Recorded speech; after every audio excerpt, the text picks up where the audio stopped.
están? Bienvenidos a la segunda entrega de Fútbol Infinito.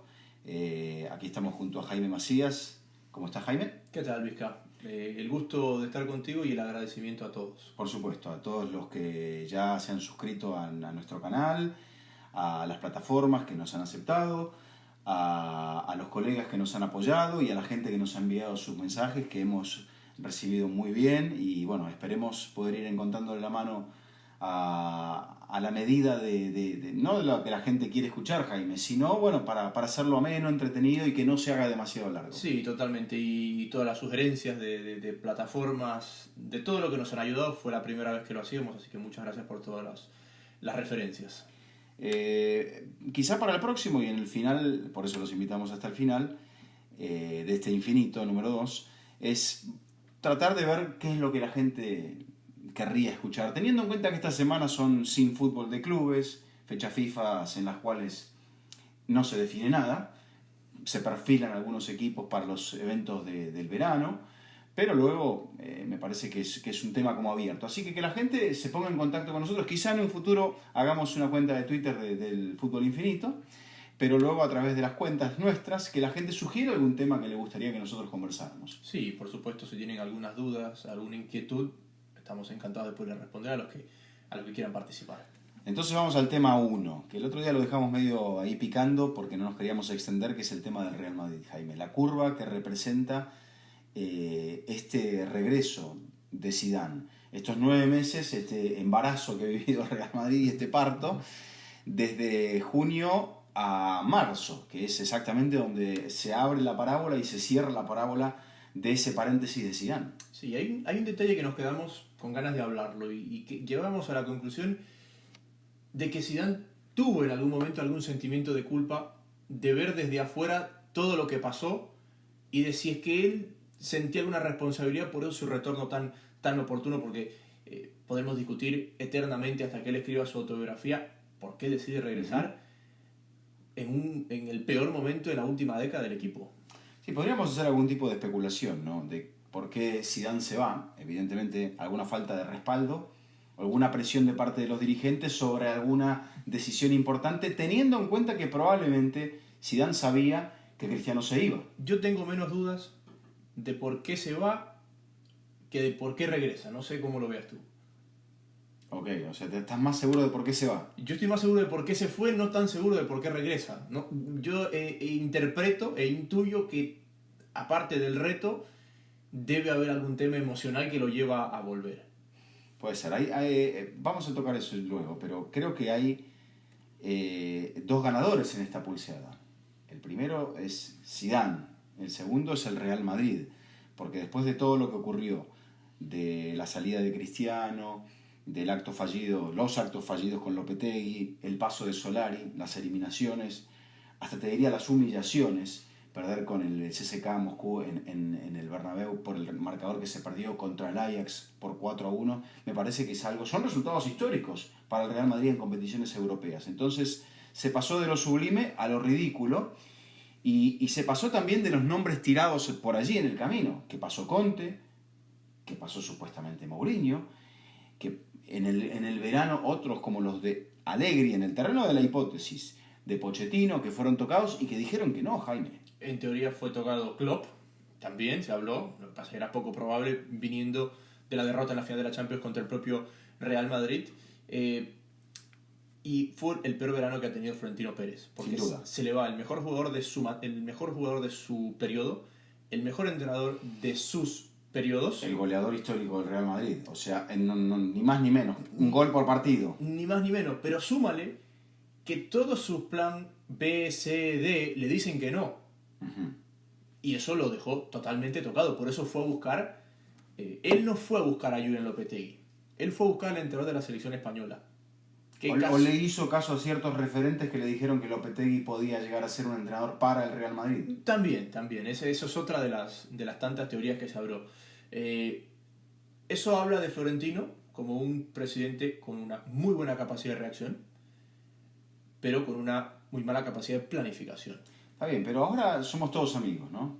Pero Zidane se va, Florentino estaba como estaba con su rostro el día desde que se anuncia la salida de Zidane, y luego no lo busca inicialmente, porque hubo otros nombres que pasaron por allí, e inicialmente, cuando cae Lopetegui, Zidane no estaba en la baraja, Jaime. Entonces yo no sé si es una situación desesperada donde los dirigentes aceptan ciertas condiciones de él, pero se llega a este mes de marzo de un modo bastante accidentado, que más que lo explique Zidane, yo creo que lo tendría que explicar Florentino.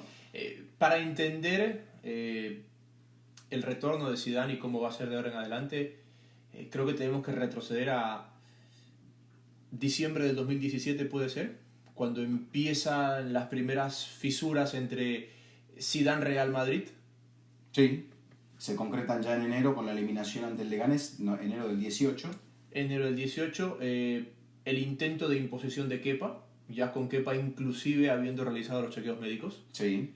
Y que Zidane es firme y dice, tengo 3 arqueros, no quiero otro arquero. Uh-huh. Y fue la primera vez que yo escuchaba a Zidane en una conferencia de prensa ir en contra, digamos, de la comunicación oficial del club, si le podemos poner un término un poco más corporativo. Sí, o de la línea política del club. Exactamente. Fue la primera vez que él levantó la voz y dijo, no, esto, así, asado, yo no quiero arqueros, yo no quiero que me toquen la plantilla.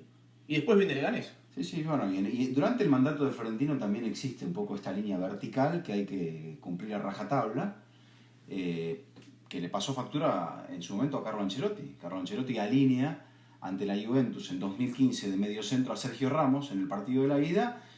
Florentino no quería saber nada y el equipo quedó eliminado y Carleto quedó sentenciado. Y esa capacidad de anticipo de Zidane como jugador y como entrenador, que en enero del 2010, bueno, ya diciembre del 2018, Zidane dice, aquí algo no me cuadra, aquí a pesar de las 2 Champions que tengo en el bolsillo, del doblete por segunda vez en la historia del club y del rendimiento de mi plantilla, aquí yo no tengo el respaldo. Uh-huh. Y parece que no lo voy a tener, y es cuando se empieza a plantear realmente irse del equipo. Correcto. Y después, bueno, se va, pasa todo lo que pasa, Zidane vuelve, evidentemente tiene un respaldo que antes no tenía, o sea que ha rectificado. O un poder. Bueno, poder, respaldo, yo creo que es lo mismo, la capacidad de poder decidir libremente, sin tener que pedirle permiso a nadie, quizás sea eso, o el hecho de decir, vio que yo le dije que no teníamos que ir por ahí en junio y usted me contradijo, ahora si usted me da ese poder, estamos recreando una conversación de la cual no tenemos constancia. Pero a mí me llegaron a comentar que en un principio, cuando José Ángel Sánchez le propone a Zidane volver, Zidane dice que no. Eso es lo que y que después cuando llama a Florentino, lo convence y Zidane dice que sí. Porque en 3-4 días todo se revirtió. Zidane estaba ahí en un segundo plano, alguien tuvo la idea, pero creo que Zidane necesitaba eso, la llamada del presidente. Y estamos hablando de un hipotético que quizá alguien algún día lo desmienta o lo confirme. Sin confirmación, más vale intuición. Lo que se entiende es que esa llamada inicial es después de la derrota contra el Ajax, que no la hace Florentino, y que la llamada de Florentino posiblemente sea 2 o 3 días después, a vísperas del partido frente al Valladolid, que termina siendo el último partido de Solari. Uh-huh. Y ahí es cuando él ya acepta. Uno intuye que si hubo esa doble llamada, en la primera llamada Zidane dice que no. Ante la mano derecha de Florentino, supuestamente. Ante la mano derecha de Florentino. Me llama el patrón, le dijo sí, Zidane, ¿no? O sea, habrá pensado Zidane. Pero también como diciendo, ustedes saben por qué me fui. Uh-huh. Y si quieren que vuelva, saben lo que tienen que hacer para que yo pueda regresar. Y que me lo proponga el patrón. Correcto. No quiero hablar con el número 2. No, pero bueno, estamos Zidane... hablando de una hipótesis y no queremos caer en el terreno de las hipótesis. Aunque bueno, tampoco nadie está en este punto como para poder decir esto fue lo que ocurrió y esta es la historia oficial. Pero antes de cerrar el capítulo del Real Madrid, vamos con los nombres, porque hay nombres que están picando, Jaime, por allí. El primero es el de Keylor, que recupera la titularidad. El segundo es el de Marcelo. El tercero el de Isco. El cuarto el de Gareth Bale. Y probablemente el quinto sea el de Benzema. 5 nombres propios. ¿Qué te parece que debe hacer el Real Madrid en cuanto a ellos, que son muy importantes en la última parte de la historia del Real Madrid, más allá de que la gente discuta o no a Gareth Bale? Creo que tiene que tantear el mercado. En el único que yo no tantearía el mercado es con el arquero. Pero ahí sí vas a tener que gestionar, porque o tanteas el mercado con Keylor o tanteas el mercado con Courtois.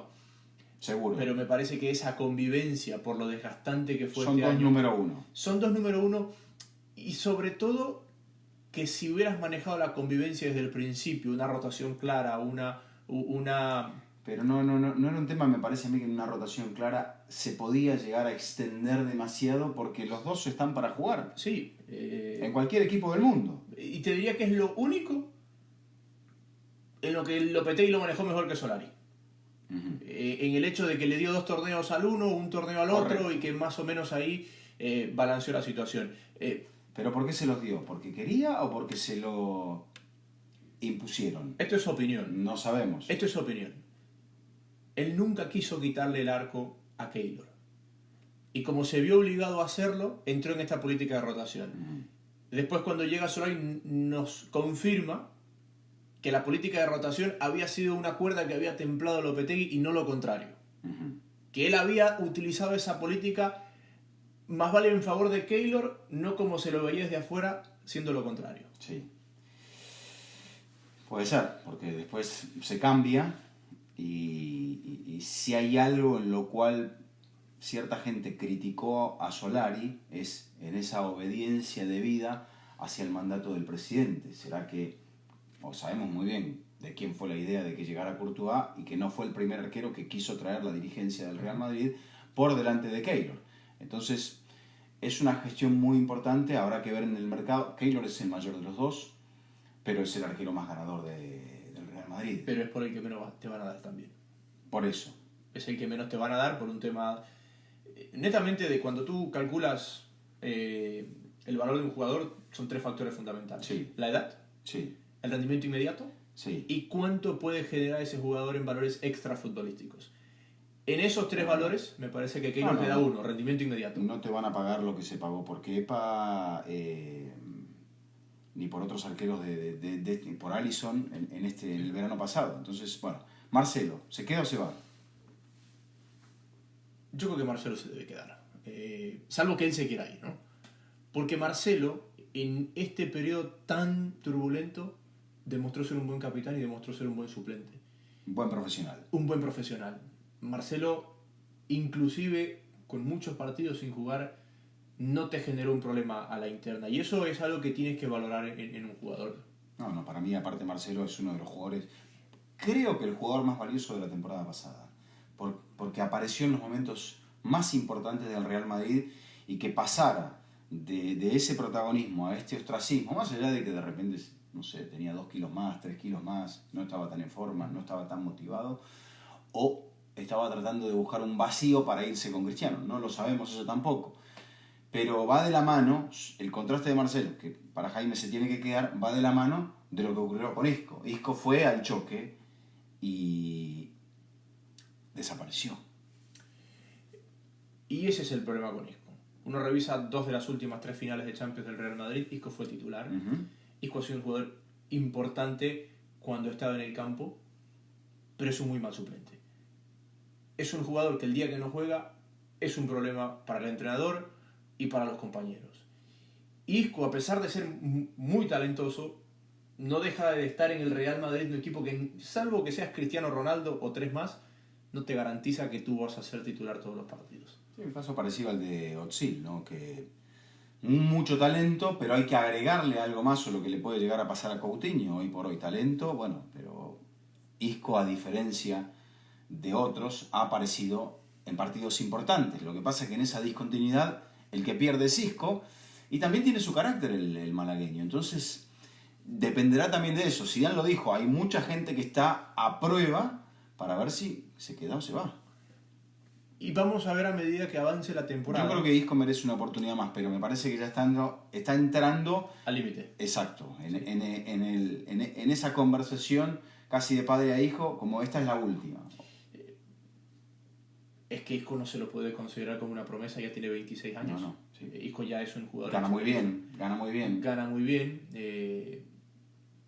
Y dependerá cuánto lo van a utilizar. Porque te repito, el gran problema de Isco es lo que genera el día que no juega. Cuando juega lo hace muy bien, pero no va a jugar siempre. Benzema. Se supone que el Real Madrid sin Cristiano necesita un 9 más contundente. Probablemente Icardi esté en el mercado, con todo su su bagaje, ¿no? Con Wanda, etc. Pero Icardi es un jugador que entrega goles, no es un jugador de armado de juego. Icardi más Benzema, en el hipotético caso que sea Icardi, no ve otro 9 tan contundente hoy por hoy. O se queda Benzema y no llega ningún 9. O llega Harry Kane, por ejemplo. Veo muy difícil que Benzema se vaya con Zidane en el equipo. Pero creo que vendrá un jugador que garantice muchos goles para jugar junto a Benzema. Por poner un ejemplo, muchos de los equipos de Europa no tienen un 9 goleador. Tienen hombres que llegan por fuera con mucho gol. Uh-huh. Nos vamos a Liverpool, el menos goleador es el 9, que es Firmino. Sí. Nos vamos al Napoli, los goleadores son los que vienen por los costados. Uh-huh. Nos vamos al PSG, los goleadores son Neymar y Mbappé, no Cavani. Eso no quiere decir que no marque goles, pero la gran cantidad de goles de estos equipos son de hombres que llegan por los costados. El Chelsea, un caso parecido. Es una cuestión de estilo, sí. O sea, se utiliza este jugador para armar y no tanto para definir.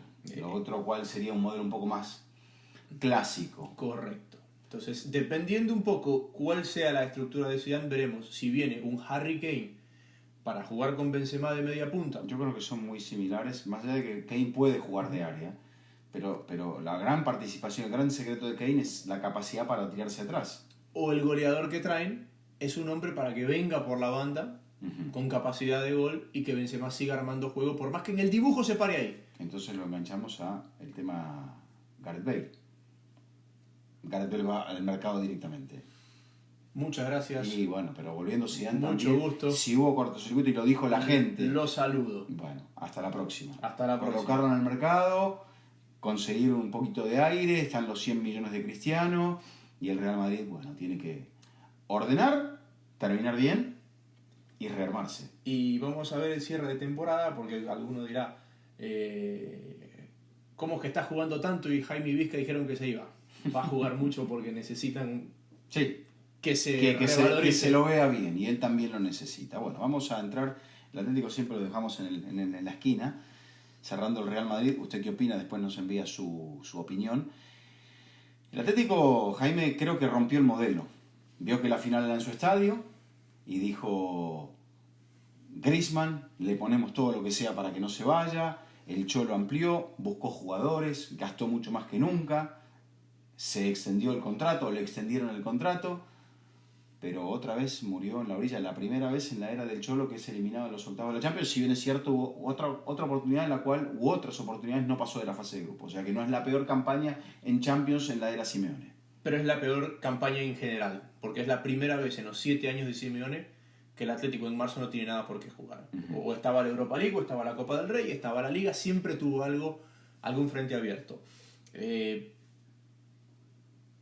Ir a pelear con los grandes sin serlo, y cuando digo sin serlo, hablo desde el respaldo económico que puedes tener. Te puede salir caro, porque ¿qué genera?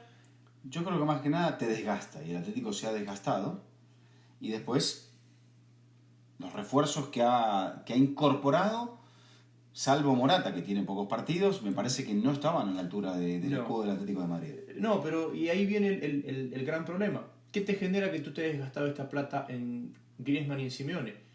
Que en vez de tener una plantilla de 25 jugadores como todos tus rivales, tú tienes una plantilla de 18. Se te lesionan 3 y no completas el banco de suplentes. Estamos hilando fino porque ese no es el motivo por el que te quedas fuera en Turín. No, pasa también que en el tema del cupo salarial, 290 millones, tiene futbolistas que se le pueden llegar a ir, como el caso de Lucas, que son el futuro del Atlético de Madrid. Y el jugador que puede actuar en 2 posiciones, formado en la cantera. Si bien es cierto, te van a dar mucho dinero por un defensor, pero conseguir futbolistas, ya se ha visto en este mercado y en varios mercados, que estén a la altura del Atlético de Madrid es una tarea muy complicada.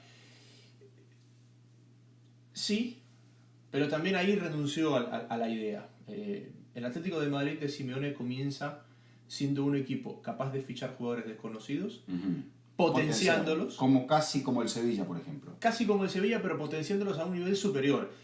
Por citar nombres, Courtois, Miranda. O rescatar carreras. Courtois, Miranda, Thiago le rescató la carrera. Diego Rivas le rescató la A carrera. Juanfran le rescató la carrera. Arda Turán, nadie sabe de dónde salió. Ujú. Ahora el Atlético de Madrid, El propio Diego Costa, que estaba deambulando por allí sin... del Rayo Vallecano. Sí. Ahora el Atlético de Madrid. Le potenció la carrera a Griezmann, salido de la Real Sociedad. Pero yo te diría que ese puede ser el último caso. El Atlético de Madrid compra o contrata jugadores conocidos, un poco más caros, sin un gran poder o sin un gran margen de mejora. Esa es la cuestión. Que no... O sea, deberían tener como Lemar, o como Kalinic, o como Martins, margen de mejora, pero a veces el Atlético no espera a Jaime. Y ahora está el dilema de hay que refundar otra vez el Atlético, el proyecto del Atlético. Se queda Griezmann, va al mercado, se hace un esfuerzo, o sea, para mantener a Lucas. Yo creo que uno de los dos sale. Entonces, a partir de allí, si también se va Godín, creo que la incorporación que se menciona como ya un hecho, la de Héctor Herrera, le va a venir muy bien al mediocampo del Atlético, y la de Teles, el brasileño del Porto, también le va a venir muy bien porque en esa posición de lateral izquierdo hacía falta alguien, e incluso hasta dos jugadores, Jaime, y no sabemos qué puede pasar en el lateral derecho. Se supone que Juanfran se va a quedar, pero Juanfran está cansado. En teoría Arias le sacó el puesto. Sí. En teoría. Juanfran ha jugado partidos puntuales y sobre todo reemplazando a los de la izquierda. Cuando un jugador se queda en el equipo por una motivación económica, eso expira rápido. Y creo que el Atlético, entrado en una dinámica de por la desesperación de que no se le escapen los... de seguir acercándose a los demás arriba, ha retenido muchos jugadores. Para mí rompió la filosofía. Totalmente. O sea, venía acercándose e iba a llevar tiempo, pero rompió la filosofía y no le salió bien. O sea, la filosofía del cholismo, del partido a partido, de gente que deje todo, cuyo sacrificio sea innegociable. Y no digo que estos jugadores no tengan sacrificio, pero me parece que ya se entró a un vestuario con otro ambiente, que no era el mismo ambiente de cuando Simeone llegó en 2012. Y eso es muy difícil de mantener. Es muy difícil de mantener y por eso tienes que tener gente que esté identificada con la causa y el que quiere salir que salga. Porque el Atlético de Madrid, De Gea, Courtois, llegó Oblak, siempre muy buenos arqueros, vino alguien, puso dinero, se los llevó. Bueno, pues si alguien pone dinero por Oblak... Potenció también a Godín, que venía al Villarreal. Sí, pero si alguien puso el dinero, muchas gracias, sigue adelante. Además tienes este tema de que los españoles, interpreto a la distancia, los españoles del Atlético de Madrid sienten que el estilo que juegan en su equipo les perjudica en estar en la selección española. Quizás. Pero hay tres salidas, Jaime, muy importantes.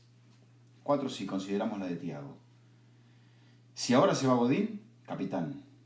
Gavi, capitán. Torres, símbolo.